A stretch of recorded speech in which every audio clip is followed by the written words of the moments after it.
Hello my dear students, how are you all? I hope you all are fine. Students, before your revision lectures, we have discussed one very important topic related to the chapter Matter in Our Surrounding, that was latent heat, where we have discussed how latent heat plays a very important role in the conversion of physical states of matter, like from solid to liquid and from liquid to steam, right? So at 0 degrees Celsius we have seen that water exists in the form of solid, right, as well as in the form of liquid. Okay, and the conversion was responsible where latent heat was absorbed to convert a solid, that is ice, to water, where it involves what? Latent heat of fusion. Okay, and also we have seen at this particular point where melting point is getting risen above to the 100 degrees Celsius, what we have seen that liquid is getting converted into steam. Okay, but the main important thing is that that particular change in physical state got completely changed, but there was no change in temperature, right? उसमें कोई भी temperature जो है वो change नहीं हुआ था. Why it was happening? Because the reason behind is what, that there was latent heat involved, and that is responsible for the changing in physical state of liquid to steam at 100 degrees Celsius. Okay, so at 100 degrees Celsius we said that it is present, that water is present in the form of liquid as well as in the form of gaseous state, and the latent heat involved in it for the conversion was latent heat of vaporization.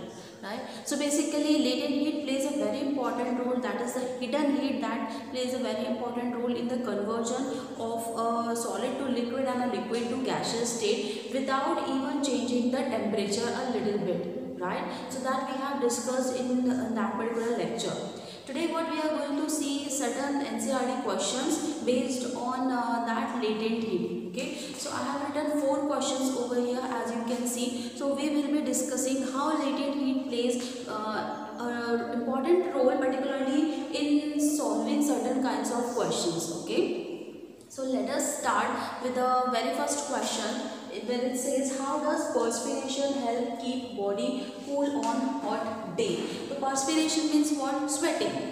Okay, तो sweating कैसे हमारी body को cool रखने में मदद करता है या कैसे वो कूलिंग इफेक्ट छोड़ता है, okay, on a hot day, ये हमें देखना है, राइट? सो तो हमें पता है कि देखिए, अगर कोई गर्मी का दिन है तो हमें स्वेटिंग आती है ना, स्वेटिंग आती है, and that particular needs to absorb, okay, that needs to absorb और either it needed to be evaporate. पर ये बताइए कि ये स्वेटिंग हमें कूलिंग इफेक्ट कैसे दे सकता है? ये क्वेश्चन हमें पूछ रहा है कि अगर पर्स्पिरेशन है या स्वेटिंग हो रही है तो वो पीछे आपके कूलिंग इफेक्ट कैसे छोड़कर जाता है. तो यहाँ देखिए, आपको एक चीज़ जो समझने की ज़रूरत है कि यहाँ latent heat plays a very important role. How it plays? See that sweating और that perspiration needs to evaporate, right? So it will be requiring certain heat, so where this heat will be absorbed from. तब देखिए, बाहर से जो heat आ रही है वो body क्या कर रही है? एब्जॉर्ब कर रही है, जिसकी वजह से स्वेटिंग हो रहा है. लेकिन to evaporate this particular water in the form of this sweating, it needs certain heat energy. So this heat energy is going to be taken up from what? From our body itself. Okay, तो हमारी body से ही ये latent heat के form में क्या होगा? ये heat absorb करेगा वो स्वेट, और फिर क्या होगा? पीछे हमें एक कूलिंग इफेक्ट जो है वो मिलता है. यानी जैसे जैसे वो इवोपरेट होता है, हम एयर के कांटेक्ट में आते हैं और हमें कैसा फील होता है? बहुत ही ठंडा महसूस होता है, एक कूलिंग इफेक्ट सा महसूस होता है ना. आप पसीने से बहुत भीगे रहते हैं और जैसे ही किसी एकदम ठंडी हवा के इसमें आते हैं, कांटेक्ट में आते हैं, यू फील वेरी कूल, है ना, बहुत ही ठंडा महसूस होती है. तो इसके पीछे का रीज़न क्या है? That latent heat from the body, it is absorbing that it is actually, it has been used in the form of heat energy to evaporate that sweating part, okay, and leaving what? A cooling effect, right? So next question says that why does desert cooler cool better on a hot dry day? तो एक desert cooler क्यों cool करता है ज़्यादा अच्छे तरीके से on a hot dry day? बहुत ही अगर तेज़ गर्मी का दिन है, एकदम हॉट ड्राई डे है, ज़रा सी भी नमी नहीं है, उस समय में ये डेजर्ट कूलर इतना कूल क्यों करते हैं? क्या रीज़न है इसके पीछे? तो देखिए, गर्मियों में हमें पता है हम कूलर जो है वो इस्तेमाल करते ही है। अब कूलर का काम क्या है? ये क्या करता है? स्प्रिंकल करता है वाटर को ऑन द फ्लोर और एवरीवेयर, है ना। जिस भी डायरेक्शन में आपने रखा होगा उसके कॉन्टैक्ट में जितनी चीज़ें आ रही होंगी उसके ऊपर क्या करता है? Start sprinkling water. ओके, बहुत ही माइन्यूट से पार्टिकल्स के तौर पर उसे स्प्रिंकल करता है। So outer side or the outside heat energy, okay, whenever it is coming in contact with that sprinkled water, what is happening over here? Evaporation is happening, right? So जब ये evaporation होता है, ये heat in the form of evaporation it gets absorbed out, है ना, ये बाहर निकलती है तो पीछे क्या छोड़ कर जाती है? पीछे एक ठंडक छोड़ के जाती है, कूलिंग इफेक्ट छोड़ के जाती है। ओके, सो इसीलिए एक देखिए, जब कोई बहुत ड्राई डे होता है, बहुत हॉट डे होता है, तब एक desert cooler it works really very it gives you that very cooling effect apart from or as compared with the day where you are having certain kind of moisture or you are having certain kind of less humidity or all, है ना। तो उस time पे आप compare करिए hot dry day के comparatively किसी एक मॉइस्ट या फिर माइल्ड डे पर आप देखिए कूलर्स का इफेक्ट आपको अलग अलग दिखेगा, है ना। तो वो उसीलिए है क्योंकि क्या है, वो लेटेंट हीट एब्जॉर्ब कर रहा है, जो कि कहाँ पर प्रेजेंट है? It is present on the floor और everywhere where the sprinkled water is getting contact, है ना। तो जिसके कांटेक्ट में आ रहा है वो कैसा हो रहा है? वो इवोपरेट हो रहा है, वो हीट एनर्जी को एब्जॉर्ब कर रहा है और पीछे क्या छोड़ के जा रहा है? It is living behind you the cooling effect, right. So I hope you are getting the answers that I taught you the topic about latent heat. Okay, now the third one says that how does the water kept in an earthen pot becomes cold during summer?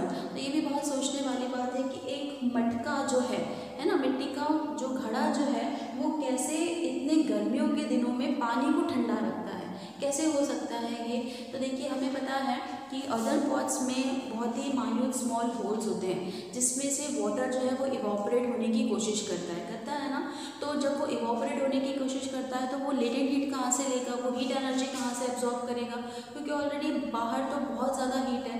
Okay, तो उसको अपने अंदर की heat को क्या करना है? वो जो मॉइस्चर है उसको क्या करना है? इवोपरेट करना है, बराबर है। तो जब ये ऐसे इवोपरेट करने की कोशिश करता है तो वो हीट कहाँ से लेगा? सबसे पहले तो अर्दन पॉट्स की जो हीट है उसमें से हीट एब्जॉर्ब करेगा। सेकेंडली, जो water which is present inside that earthen pot, it will try to absorb that latent heat from that particular water as well. Okay, and when the both are combined, the tiny holes that are present on that earthen pot, they will help to evaporate that water which is present outside, leaving you what? Leaving inside the cooling effect, है ना। अब बाहर से evaporation हो रहा है तो अंदर क्या होगा? Cooling effect. That is the reason the other pots are having what? they provide us the very cool and that you know that cold water that we expect from a earthen pot. Okay, तो ये बहुत important है किस तरीके से evaporation हो रहा है, लेटेंट हीट ऑफ इवोपरेशन, ये बहुत इंपॉर्टेंट है। मैंने 3 क्वेश्चंस इसी पर बेस्ड आपको बताए हैं। ओके, तो यहाँ चाहे वो लेटेंट हीट ऑफ फ्यूजन हो या चाहे वो लेटेंट हीट ऑफ इवोपरेशन हो, दोनों को ही ध्यान में रखते हुए आपके क्वेश्चंस जो हैं वो बेस्ड होते हैं either in the form of MCQs और in the form of a short question it may be asked. Okay, आपको पूछे जा सकते हैं। तो बहुत इंपॉर्टेंट है लेटेंट हीट ये टॉपिक कि किस तरीके से वो हीट एनर्जी जो है, हिडन हीट एनर्जी जो है वो टेम्परेचर को बिना चेंज किए फिजिकल स्टेट को चेंज कर देती है या फिर इस तरीके से यहाँ पर वो क्या करती है? अप्लाइड होती है। Okay, last one is remaining what type of clothes should we wear in summer and why? We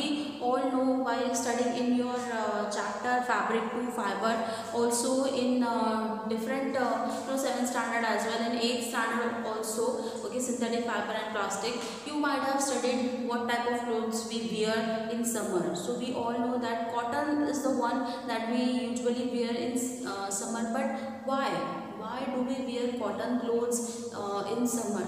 See, the very first thing is that a lot of in a lot amount of sweat is getting released by our body due to the excess temperature or the extreme temperature that is outside. Because of that outside temperature हमारी body क्या करती है, sweating जो है वो release करती है. अब बार बार पसीना बहेगा तो इट डजेंट लुक गुड, है ना. पसीना बहते हुए एक तो जर्म्स बैक्टीरिया का भी रीज़न है, secondly it doesn't appear very good to us. जो अदर पर्सन के आप सामने खड़े हैं वो भी अपीयरेंस में अच्छा नहीं लगता है, राइट. सो ये जो स्वेटिंग हो रहा है ये क्या होना चाहिए, it should be absorb by the clothes, otherwise we will feel itchy and sweaty, है ना. तो अगर ऐसे कपड़े हम नहीं पहनेंगे तो क्या होगा, पसीने से बहते जाएंगे कपड़ों से, हमें बहुत इचिंग सा महसूस होगा. तो समर में हमारे जो कॉटन क्लोथ्स है वो क्या करते हैं, it help us to absorb that sweat. Now this sweat absorb by the clothes needs to evaporate, है ना. अदरवाइज क्या होगा, वैसे हम निचोड़ेंगे तो बिल्कुल पानी के जैसे बहेंगे, है ना. तो ऐसा नहीं होना चाहिए. हमारे कॉटन क्लोथ्स क्या होने चाहिए, उसमें से जो स्वेट जो है वो एब्जॉर्ब हुई है वो क्या होनी चाहिए, वो इवॉपरेट भी होनी चाहिए, राइट. तो इवॉपरेट होने के लिए भी उसे एनर्जी की ज़रूरत है, हीट एनर्जी की ज़रूरत है. अब ये हीट एनर्जी कहाँ से लेगी, ऑब्वियसली ये हीट एनर्जी लेगी हमारी बॉडी से.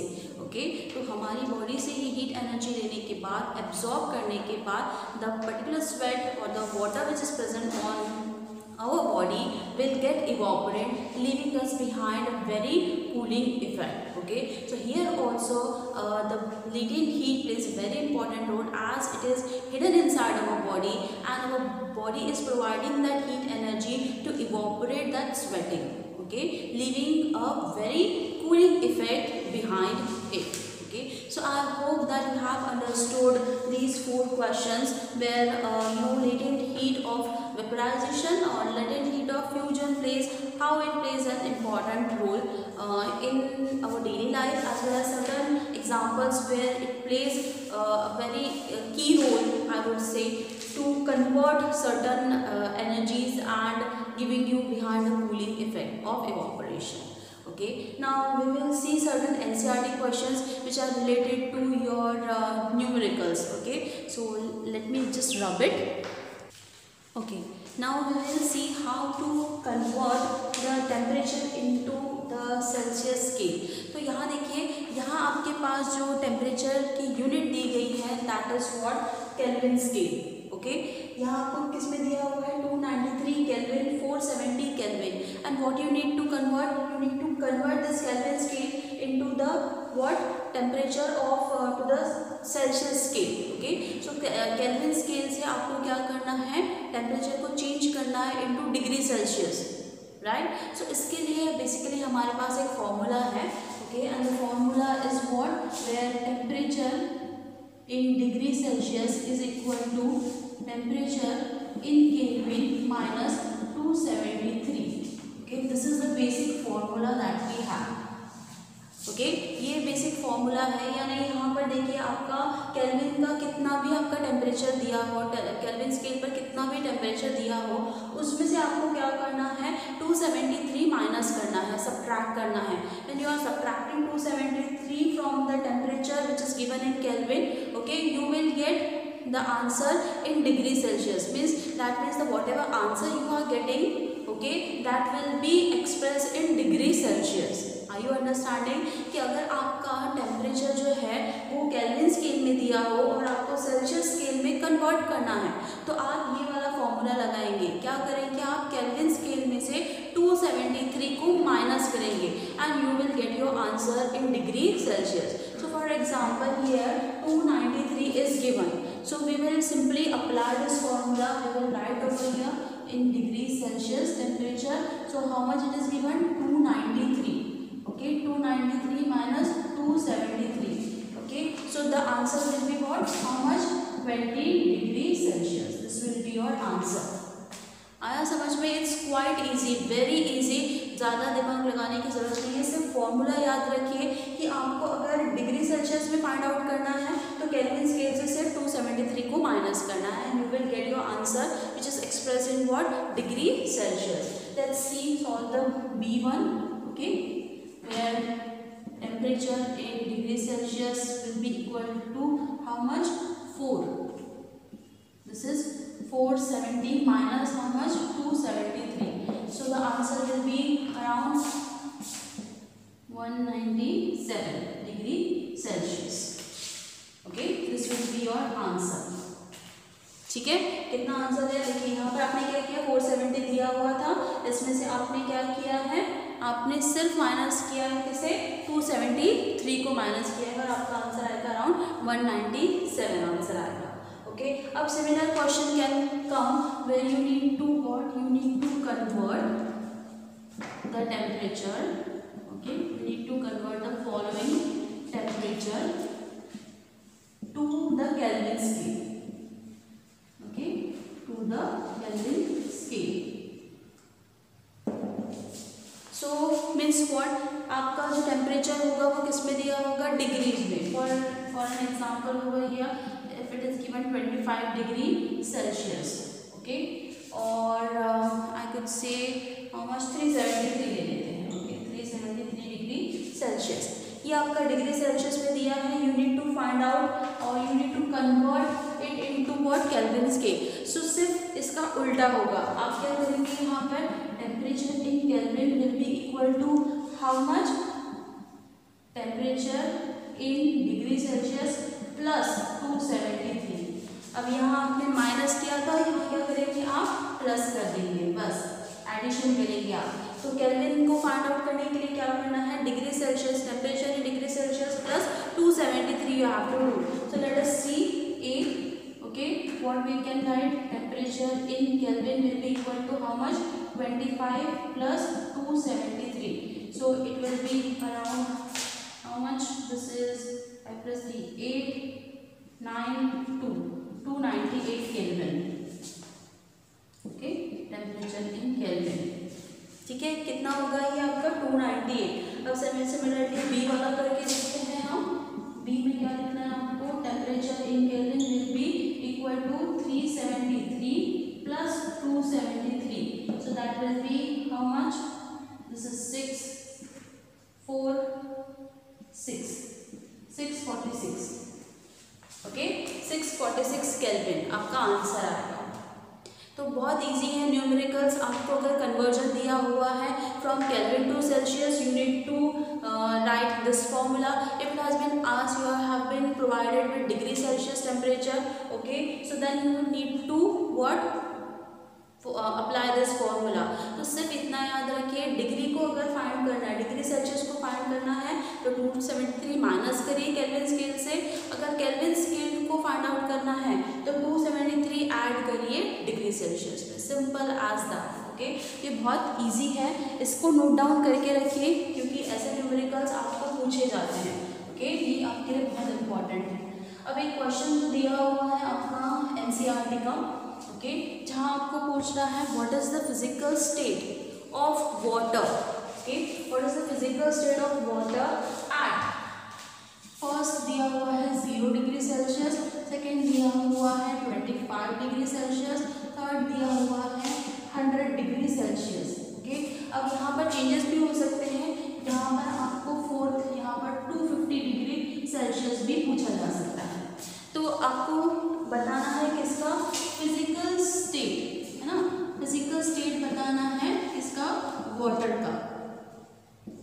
बहुत इंपॉर्टेंट क्वेश्चन है. इस तरीके के क्वेश्चंस आपको जनरली पूछे जाते हैं कि what is the physical state of water at 0 degree Celsius और at 25 degree Celsius, 100 degree Celsius and 250 degree Celsius. तो एक बात हमेशा याद रखिए, जब मैंने आपको लेटेंट हीट पढ़ाया था तब मैंने क्या कहा था कि 0 डिग्री सेल्सियस पर, 0 डिग्री क्या है, ये आपका मेल्टिंग पॉइंट शो करता है वाटर का, बराबर है. तो 0 डिग्री सेल्सियस के नीचे, है ना, लेस देन अगर हम 0 डिग्री देखते हैं. ओके,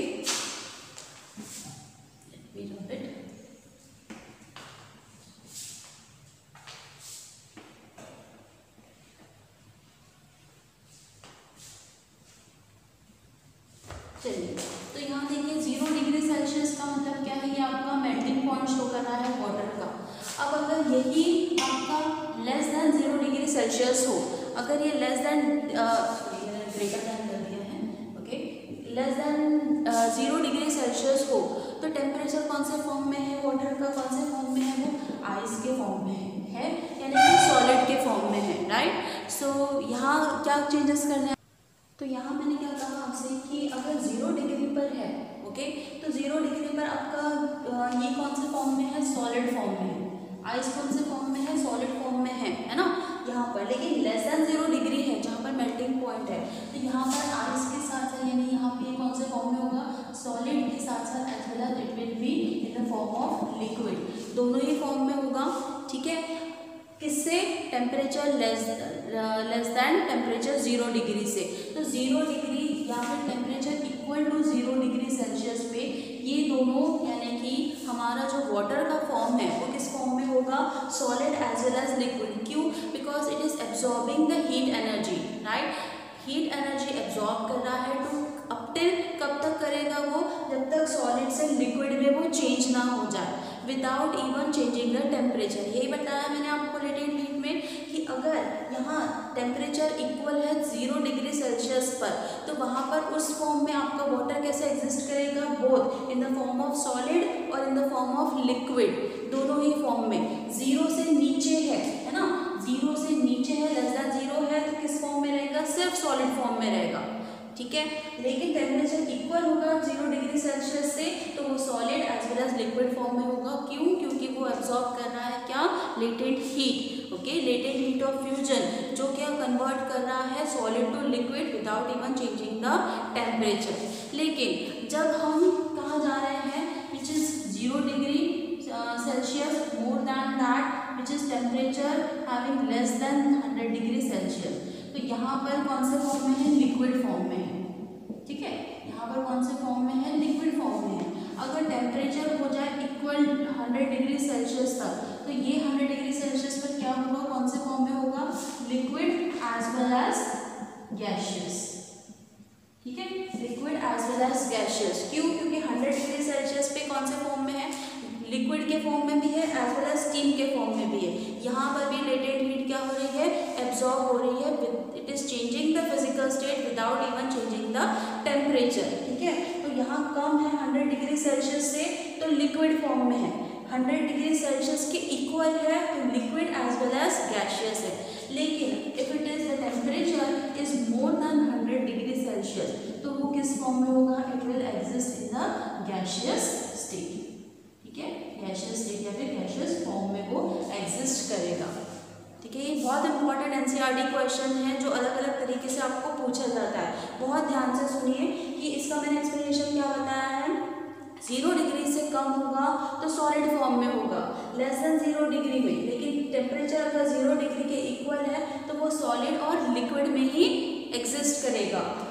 0 डिग्री से लेकर टेम्परेचर 100 डिग्री सेल्सियस तक है तो वो लिक्विड फॉर्म में है। इक्वल होगा 100 डिग्री सेल्सियस के तो वो liquid as well as gaseous form में एग्जिस्ट करेगा, ओके। लेकिन अगर 100 डिग्री के अबव होता है तो वाटर किस में फॉर्म करेगा, एग्जिस्ट करेगा, वो गैशियस स्टेट में एग्जिस्ट करेगा। अब यहाँ क्वेश्चन पर आइए, यहाँ क्या पूछा है, what is the physical state of water at 0 degree Celsius. At 0 degree Celsius मतलब टेम्परेचर किसके इक्वल है, 0 डिग्री के, तो it will exist as in the form of ice as well as in the form of liquid, ठीक है, दोनों ही form में। लेकिन at 25 डिग्री सेल्सियस, तो यहाँ देखिए 0 से 25 कौन से फॉर्म में है, वाटर एग्जिस्ट करेगा लिक्विड फॉर्म में, ठीक है। लेकिन 100 डिग्री सेल्सियस पे क्या करेगा, liquid as well as gaseous form में ये आपको दिखेगा, ओके। लेकिन अब मोर देन 100 है, यानी यहाँ 250 डिग्री है विच इज मोर देन 100, तो यहाँ पर always it will water will exist in the gaseous form, ठीक है। So it was the last topic that was related to this chapter. We have completed the first chapter as well as the second chapter. हमारे 2 chapter complete हो गए हैं, okay. NCERT solutions will be provided to you, most of them जो है हमने cover कर लिया है, ओके। सिर्फ रिटन पार्ट आपका जो है वो रिमेनिंग है, so soon that will be also completed. Now we will be heading towards the third chapter, okay, which is really very important, okay. Go through all these certain questions, practice them, try to understand them, try to solve as much possible, जितना possible हो, जितनी exercise possible, try to solve them on your own behalf, okay. And do try to convert the conversions that I have taught you. These are quite easy ones. You can convert them easily. Just you need to remember the formulas. Okay. I hope that you have understood it well.